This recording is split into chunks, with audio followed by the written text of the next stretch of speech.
Weekly.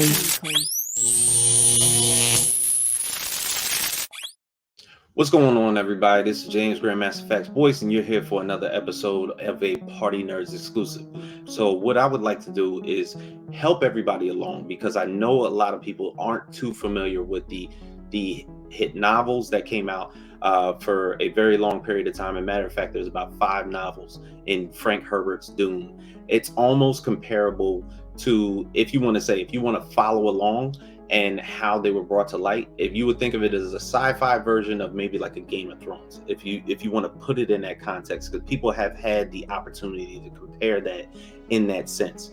So when you're looking at the houses that we've seen in the first movie, whether it was House Harkonnen, House Atreides, and the one specific one that we're probably going to see in the sequel, which is House Carino. So from what we understand so far, for people that, and this is spoilers, because if you've seen the first movie, I'm going to basically detail what has happened in the first movie, not necessarily going into what basically derived from the first few books. Now, essentially, the conflict between the Harkonnens and the Atreides has a lot of pivotal plot points that have led to what exactly has happened. So one specific thing is namely the person who did not appear in the first movie, and that is Emperor Shaddam Carino IV, who's going to be played by Christopher Walken. And basically, if you're looking at it from that context, the setup of Leto Atreides acquiring Dune and having control over the spice is more so a plot point, because the transfer that the Emperor pretty much gave of who controls Dune and the spice was a play to weaken both House Atreides and House Harkonnen, all in this elaborate scheme of things, because House Carino views probably Leto, who happens to be his cousin, as a threat.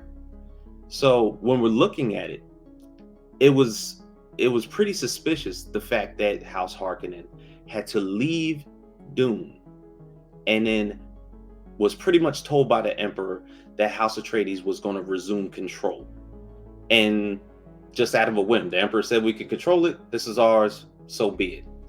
And then little do we know that the elaborate setup of things, that House Harkonnen were basically manipulated and ordered by the Emperor to then take over House Atreides and take back the planet that was once theirs. So when we're looking at it from that context, that's just one portion. Then you look around to the point of how Paul, Leto's son, has come into power. Paul Atreides, of course, is a prophecy, I guess a prophecy character, if you want to call it that, where the Bene Gesserits, who are more so the witches, the Reverend Mother, as you may have called it, or his mother, Lady Jessica, who was married to Leto Atreides, and their breeding system of how they were manipulating themselves in order to try to I guess populate themselves to find the perfect being, which is the Kwisatz Haderach, which is more so, if you want to look at it from the prophecy tale in Game of Thrones, Azor Ahai. You know, everybody thought that Jon Snow was Azor Ahai, and he was just going to be the one that leads us into the utopia. So it's almost in that same realm. So these are the kind of comparable things that tend to happen with Dune. But more so in that context, you know, you have that portion of it to where Lady Jessica was pretty much, I'm going to say, in an arranged situation where her and Leto were supposed to breed a female that was going to be married off to the nephew of Baron Harkonnen, and necessarily that's Fade Rauta, and you're going to see him in the sequel of Dune 2. Fade was pretty much supposed to, you know, be like almost his own essential heir. He was going to then have this arranged marriage with the daughter of House Atreides, and there was going to be this perfect union. Lady Jessica because of the breeding system that the Bene Gesserits had other conditions. And this, of course, led to a distinctive conflict between House Atreides and House Harkonnen. So they've always had bad blood. But necessarily, because he's this prophecy character, Paul Atreides aligns himself through all the assassination plots that have happened on Dune, that have taken over the lives of pretty much Paul and many people within House Atreides, all by the hands of the Harkonnen and the Emperor. So Paul, at this point, when you look at the end of Dune 1, he's in a wasteland, and he is now in the company of the Fremen.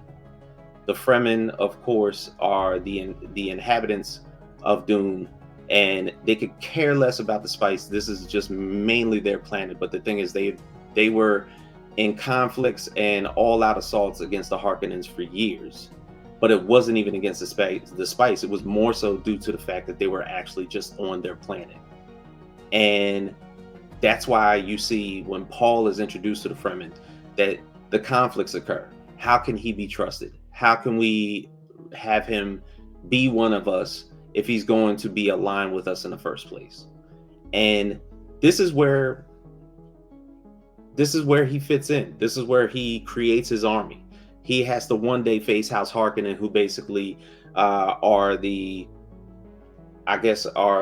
plot point for the end of House Atreides. And pretty much the Emperor and House Harkonnen are thinking, I can resume control of Dune, and the Atreides family bloodline is completely lost.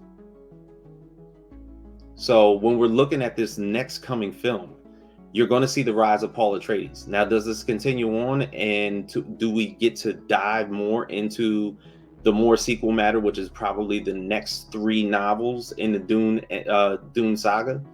Possibly. But I'm telling you, if they have the opportunity to do so, it's going to get a lot weirder. You know, of course, we could go back to the times where, of course, if they were going to maybe, I guess, past the story that's currently being shown, they could honestly say that, you know, mankind, of course, has had the ability to spread themselves throughout the universe and had the ability to conquer planets. They've even taken up the time to destroy all thinking machines and all advanced AI, and devices like that have been banished. So it was like, it's almost like, you know, that's a little bit close to our times, because everything in our current lives is conquered by technology. But this is an excellent book if anybody wants to read the 5 novels. And I got a feeling, because of how hyped Dune 2 is going to be, it's going to be an excellent showing of a great adaptation for a good novel. So let me know what you guys think.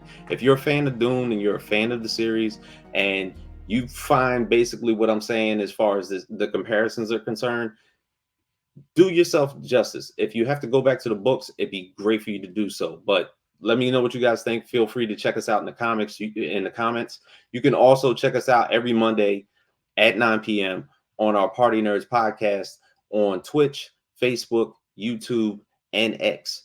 But this is Grandmaster FAQs. Party Nerds go.